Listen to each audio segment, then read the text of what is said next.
Buenas, soy el doctor Carlos Martínez y hoy vamos a hablar de mareos y vértigo. Vamos a focalizar lo que es el vértigo agudo, pero también vamos a ver el vértigo más frecuente en consultorio externo, que es el vértigo posicional. Entonces, cuando un paciente acude por mareos, ya sea al consultorio externo o a la guardia, antes era muy común que el paciente o que tratamos de que el paciente describa qué siente cuando está mareado y usamos la respuesta del paciente para hacer un diagnóstico diferencial. Nosotros los clasificábamos en 4 grupos: en vértigo, que es la sensación subjetiva u objetiva de giro. El paciente refiere que le giran las cosas o gira él, y eso hablaba de un trastorno vestibular. El segundo grupo es la sensación de presíncope, que es la sensación inminente que uno va a perder, que tiene la sensación de pérdida de conciencia, y hablamos de causas cardíacas. La inestabilidad, que hablamos de causas que podían ser una causa cerebelosa o propioceptiva, y causas menos específicas, como la sensación de embotamiento o sensación de cabeza vacía, que pueden deberse a causas psiquiátricas o metabólicas, o un paciente que ha tenido un problema vestibular, lo ha resuelto, pero ha quedado con cierta secuela y tiene esta sensación. Lo que se ha visto en el 2010 en un estudio, que los pacientes cambian el síntoma a los minutos, y lo otro es que no necesariamente el vértigo, y esto está demostrado, que se deba a un problema vestibular. Se ha visto que también se ve en causas cardíacas, por ejemplo, en pacientes que tienen arritmia, refieren vértigo. La sensación de inestabilidad no necesariamente es de un problema cerebeloso propioceptivo, también se ve en el vértigo posicional, que es un trastorno vestibular, y por lo tanto la clasificación actual va a tomar 2 variables muy importantes. Uno es la duración y lo otro es el factor desencadenante, que tomamos como si el mareo es provocado con los cambios de posición. Es decir, cuando el paciente viene por mareos, no es necesariamente, uno lo puede hacer de tratar de que describa cuál es el síntoma. No, eso no es lo importante. Si vamos a establecer una clasificación de acuerdo a las 2 variables antes mencionadas, que es la duración y si el mareo está provocado por los cambios de posición. Entonces vamos a tener 3 síndromes vestibulares, 4, ya ahora los voy a nombrar. Tenemos el síndrome vestibular episódico provocado. Son mareos episódicos que claramente son provocados por cambios de posición, cuando el paciente se acuesta, se levanta o gira en la cama, y tiene una duración de menos de 1 minuto, segundos de duración. La causa más frecuente es el vértigo posicional paroxístico. Otra causa muy frecuente es la hipotensión ortostática, y ya causas más serias es el vértigo posicional central, pero también hay otras causas menos frecuentes.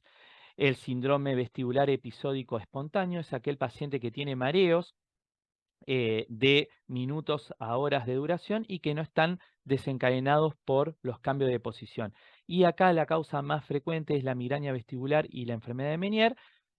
Otras causas menos frecuentes no, sino causas más graves, es el AIT de territorio posterior.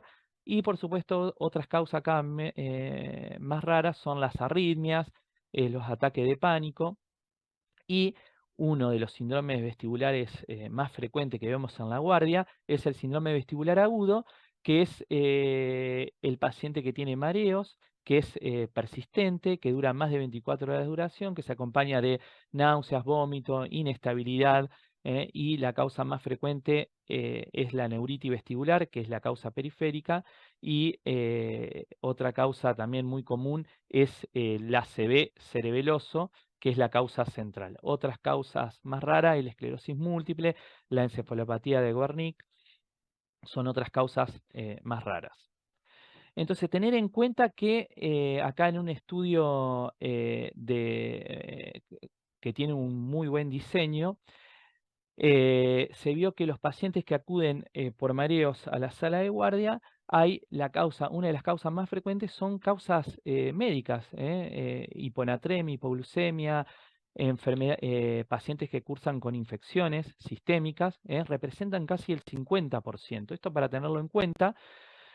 Entonces, cuando un paciente acude ya sea al consultorio o a la guardia, este algoritmo me gusta mucho, es tratar si por la historia clínica o por los antecedentes hay una causa médica tratable, es decir, si el paciente tiene una hipotensión ortostática o tiene una arritmia, si tiene una hiponatremia, una hipoglucemia, ver los fármacos que muchas veces producen mareos. Si esto, bueno, no hay ningún antecedente, vemos que si el mareo dura más de 24 horas de duración, estamos en presencia de un síndrome vestibular agudo.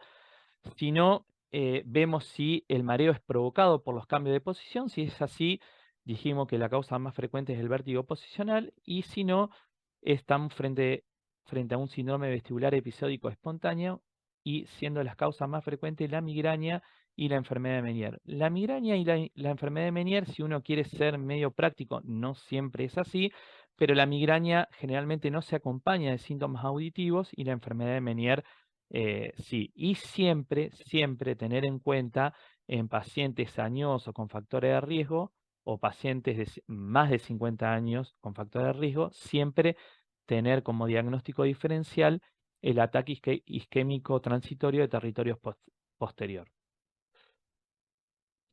Bien, ahora nos vamos a focalizar en el síndrome vestibular agudo, que es el síndrome que más vemos en lo que es en la internación, y como yo dije, se caracteriza por mareo de comienzo agudo, persistente, más de 24 horas de duración, que se acompaña de náusea, vómito, inestabilidad. Son pacientes que básicamente acuden en una guardia, y tenemos que saber que la causa más frecuente es la neuritis vestibular, que es la causa periférica, y ojo que signos y síntomas pueden ser muy similares a la neuritis vestibular y representar un ACV cerebeloso, siendo acá una causa central y que puede llevar al paciente al coma y a la muerte. Entonces, cuando uno establece las diferencias entre periférico y central, si bien se puede establecer en los otros síndromes, es acá donde aplicamos toda la semiología para diferenciar entre periférico y central.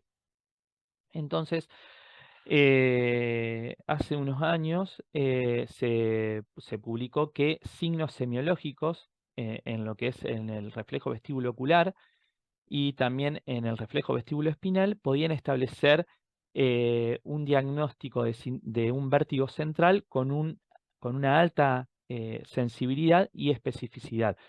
Y que estos signos, que la semiología le gana a la resonancia magnética, sobre todo en las primeras 48 horas, donde la resonancia puede dar unos falsos negativos. Entonces, acá la semiología es muy importante para diferenciar entre vértigo periférico y central. ¿Qué vamos a tomar de la semiología? Vamos a tomar la evaluación del nistagmus, el test impulsivo cefálico, el cover test, la evaluación de la marcha y la ataxia, la audición y las maniobras posicionales. Vamos primero con el nistagmus. Voy acá a tener un nistagmus periférico que va a tener ciertas características, que el nistagmus periférico es siempre unidireccional, siempre va a tener una sola dirección, independientemente de la dirección de la mirada.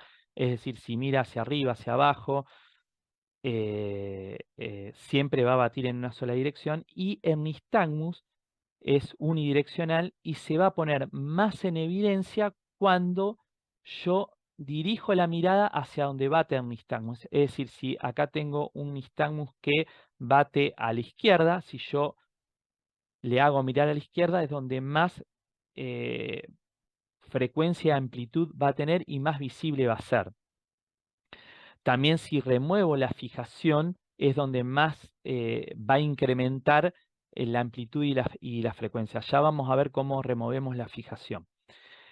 El nistagmus de tipo central es un nistagmus de dirección cambiante. ¿Qué significa esto? Acá vemos que hay un nistagmus que bate hacia la izquierda, pero cuando yo dirijo la mirada hacia la derecha, me cambia de dirección. Cuando yo encuentro esto, es el típico nistagmus central. También, si yo encuentro un nistagmus espontáneo vertical hacia arriba o hacia abajo, es central. Y acá, para prestar mucha atención, es que el nistagmus unidireccional también se ve en los síndromes vestibulares centrales.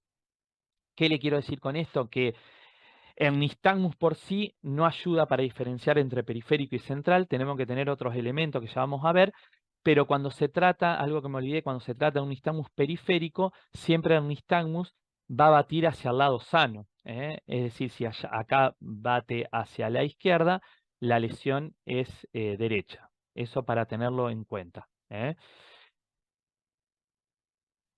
Bueno, acá lo mismo, vemos que el nistagmus unidireccional puede ser periférico central, y acá vamos a ver unos ejemplos. Mira acá. Vemos acá que tiene un nistagmus que bate hacia la derecha. En la mirada primaria sigue batiendo a la derecha, pero si ustedes ven, y acá cuando voy hacia el otro lado disminuye la intensidad, pero como dijimos que bate hacia la derecha, si yo me voy a la derecha, acá se pone muy en evidencia, y esto es bien característico del nistagmus periférico, y está indicando que hay una lesión del lado izquierdo. ¿Cómo sacamos la fijación? Vamos a tapar un ojo y vamos a encandilar con una linterna el ojo que está descubierto. De esa manera el paciente no puede fijar y se va a poner más en evidencia. Siempre fijo acá. Fijo, fijo. Vemos Fijo. cómo tapan el ojo Mirá, me fijo. Y ahora encandilalo. Bien. y ahí lo encandilan y ven que el nistagmus se pone más en evidencia. Esto es bien característico del nistagmus de tipo periférico. Recuerden muy bien que el nistagmus unidireccional no podemos aseverar que esto sea periférico. También se pueden dar en lesiones centrales. Siempre fijo acá. Vemos acá otro tipo de nistagmus, que acá, como ustedes ven, es un nistagmus vertical hacia abajo. Esto cuando lo encontramos, se terminó el examen, es central. Ya con esto no hay dudas, acá yo no tengo dudas, esto no se da en los periféricos, esto es central. Y otro nistagmus, también uno de los más frecuentes, el de dirección cambiante, que cuando yo le pido al paciente que mire hacia la izquierda, bate hacia la izquierda. Okay, now look to the left. Ahí vemos cómo bate hacia la izquierda, pero cuando vamos hacia la derecha, me cambia de dirección. Esto se llama nistagmus de mirada, y esto es central. Look to the right. Acá vemos que a la derecha, y ustedes ven que bate, cambia de dirección, y es un nistagmus de mirada, y esto acá no hay duda que es un nistagmus central, un síndrome vestibular central. Entonces, nistagmus unidireccional puede ser periférico central, pero si yo encuentro un nistagmus de mirada, es decir, que cambia de dirección, eso es 100% central, o un nistagmus vertical espontáneo 100% central. Bien. Bueno, otro elemento que tenemos es el test impulsivo cefálico, y que evalúa lo que es el reflejo vestíbulo ocular. ¿Y cuál es la función del reflejo vestíbulo ocular? Es mantener fija la mirada frente a los movimientos cefálicos. Es decir, si yo le pido al paciente que fije un punto en la mirada primaria, si yo le giro la cabeza hacia la izquierda, van a ver que los ojos van a estar fijos, y esto es porque el vestíbulo da una orden para que los ojos se muevan en sentido contrario de la cabeza, y uno pueda mantener el punto de fijación que yo le pedí. Esto es lo normal, es decir, que el reflejo vestíbulo ocular estabiliza la mirada frente a los movimientos de la cabeza, y esto lo da el reflejo vestíbulo ocular. Ahora, ¿qué pasa cuando yo tengo una lesión periférica? Cuando yo giro la cabeza, los ojos se van con la cabeza, no pierden el punto de fijación, y lo que va a haber es un movimiento correctivo de los ojos en sentido contrario, que eso se hace visible, para mantener el punto de fijación, que es acá un sacádico. Es decir, cuando yo giro la cabeza hacia la izquierda, los ojos pierden el punto de fijación, se van con la cabeza, pero se va a ver un movimiento sacádico, que lo vemos a simple vista, contrario al movimiento de la cabeza. Por ejemplo, acá va a haber un sacádico, un movimiento sacádico hacia la derecha, lo que me indica que la lesión es izquierda. Es decir, sacádico a derecha, lesión a izquierda. Vemos acá, vamos a ver un video, cuando gira para este lado, para la izquierda, van a ver un sacádico correctivo hacia la derecha, si prestan atención, indicando que hay una lesión vestibular del lado izquierdo. Vemos el video.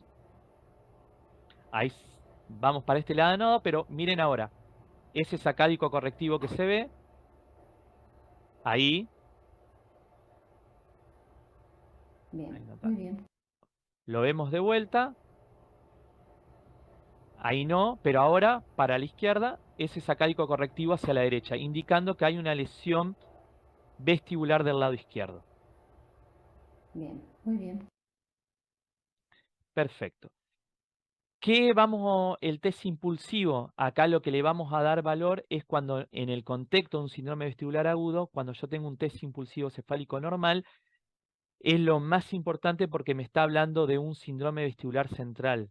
Entonces, ahora cuando tengo un test impulsivo cefálico patológico, como en la paciente que vimos anteriormente, puede ser periférico o central. ¿Y esto es por qué? ¿Por qué puede ser central?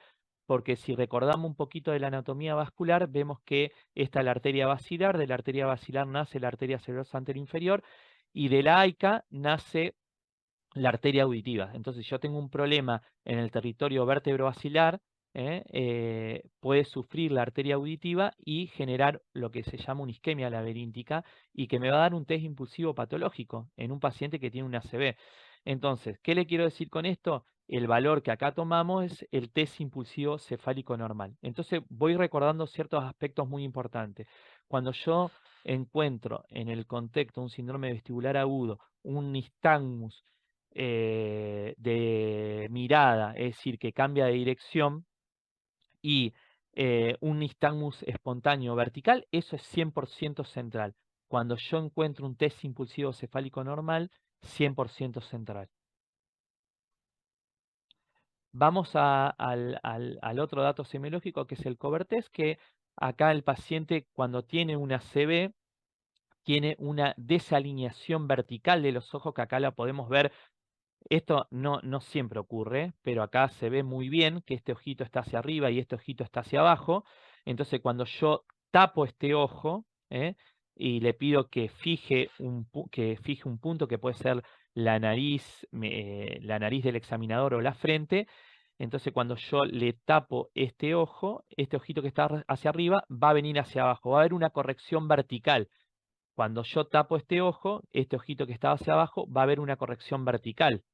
Entonces, cuando vemos una corrección vertical, eso se llama una desviación oblicua de los ojos y es bien característico del síndrome vestibular central y se pone en evidencia haciendo un cover test, se cubren un ojo y el otro en forma alternante y se busca la corrección vertical de los ojos.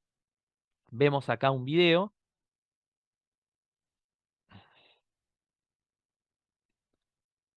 Acá la clave está en fijarse en un ojo. I'm going to cover your eye and then keep looking. And one sees a right hypotropia and a left hypertropia. Acá vemos cómo sube el ojo. The other point is that his Horner syndrome seems to be more clearly defined. Sube y baja. Sube y baja. Cuando encontramos eso, una corrección vertical, es bien característico del síndrome vestibular central. Bueno, y el cuarto dato importante, que es el más fácil para mí de evaluar, es ver la característica de la inestabilidad. Un paciente que viene por síndrome vestibular refiere mucha inestabilidad. Y acá recordar que un paciente que tiene un cuadro periférico, el paciente va a referir inestabilidad, pero puede caminar. No va a tener problema. Ahora un paciente que no puede mantenerse de pie y cae desde la posición erecta, que es una ataxia grado 3, eso es central, no es periférico. Acá vemos un video, van a ver. Escucha, así que quiero. No sé si ustedes tienen. No, no tenemos. No, entonces mejor. Ajá. Tiene una pulsión hacia la derecha. Acá en este video el paciente, acá la residente la está sosteniendo porque si le saca el sostén esta paciente se cae al suelo, es decir, no puede mantenerse de pie y esto es central. O otra maniobra muy fácil de evaluar es hacerlo sentar y generalmente si no mantienen la posición sentada, eso también es indicativo de una lesión central. No, dejalo que no. Ajá. Generalmente un periférico puede tener una pulsión, pero mantiene la capacidad de sentarse. Acá cae, y eso es bien característico del síndrome vestibular central. Dejalo. Vemos acá otro paciente. Vemos que acá está apoyado sobre la cama, pero cuando le sacamos el apoyo, es un paciente que, si bien se mantiene, no puede caminar. Y esto es bien característico de un síndrome vestibular central. Acá se cae. Esto es central. Esto es central. Si acá está apoyado sobre la cama, si uno le saca el apoyo, se cae y esto es central. No puede caminar y cae de la posición de pie. Y otra manera de evaluar también esto lo que se llama ataxia de tronco es la prueba de flexión de tronco y en las lesiones cerebelosas lo que hay una incoordinación de la musculatura, por lo cual al paciente cuando yo le pido que se siente, en las lesiones cerebelosas no lo puede hacer, levanta los miembros inferiores y eso es bien característico de la ataxia de tronco. Vamos a ver el video. Si nosotros le damos un apoyo, que es lo que le falta al cerebeloso, lo puede hacer. Sentate. Vamos. Vemos acá cómo levanta los miembros inferiores, no se puede sentar, pero cuando le damos un apoyo, que es lo que le falta al cerebeloso, vamos ahora, sentate, lo puede hacer.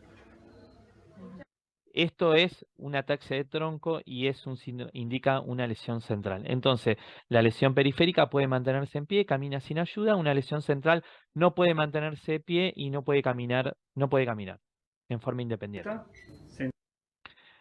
Acá vemos que la ataxia grado 3 indica una lesión central, la ataxia grado 1 la probabilidad es muy baja que sea algo central, siempre es periférico. Entonces, para resumir y para terminar, una lesión periférica, acá tenemos que tratar de englobar todos los síntomas que encontramos en el paciente que acude por mareo y encontramos signos. Entonces, ¿cuándo vamos a hablar de una lesión periférica? Cuando tiene un nistagmus unidireccional, cuando tiene un test impulsivo patológico, cuando tiene un cover test negativo y cuando puede mantenerse de pie. Cuando encuentro tienen que estar todas las características presentes para hablar de una lesión periférica. En cambio, una lesión central, un signo que yo encuentre, no tienen que estar todos, solamente uno, es decir, por ejemplo, puedo encontrar un nistagmus de mirada o un nistagmus vertical espontáneo hacia arriba o hacia abajo, es central. Si encuentro un test impulsivo cefálico normal, solo es central. Si en el cover test encuentro la refijación, la corrección vertical, solamente eso es central. Y cuando no puede mantenerse de pie, que tiene una ataxia de tronco grado 3, es central. Uno que encuentre es central. Bueno, esta es la primera parte. Esto se puede aplicar en el síndrome vestibular episódico. Lo que pasa con los síndromes vestibulares episódicos, que es la migraña, la enfermedad de Meniere, como son vértigos episódicos que duran minutos ahora, en el consultorio, ¿cómo lo voy a encontrar? Lo voy a encontrar totalmente normal. Me van a referir la historia, pero el examen va a estar totalmente normal. No tengo. Pero si yo lo encuentro en un ataque de vértigo, aplico esta semiología para diferenciar entre periférico y central, que puede ser en el vértigo episódico espontáneo, lo periférico sería la enfermedad de Meniere y lo central el AIT de territorio posterior. La migraña, bueno, un poquito más complejo, lo podemos hablar en la clase, pero puede tener síntomas periféricos y síntomas centrales. Bueno, eso es todo. Igualmente vamos a tener las clases de consulta porque a veces es muy difícil, pero este video es para que después lo vean una vez que tengan las clases y puedan comprender mejor la semiología y cómo diferenciar entre un vértigo periférico y central. Le voy a hacer una segunda parte de lo que es el vértigo posicional. Bueno, nos vemos.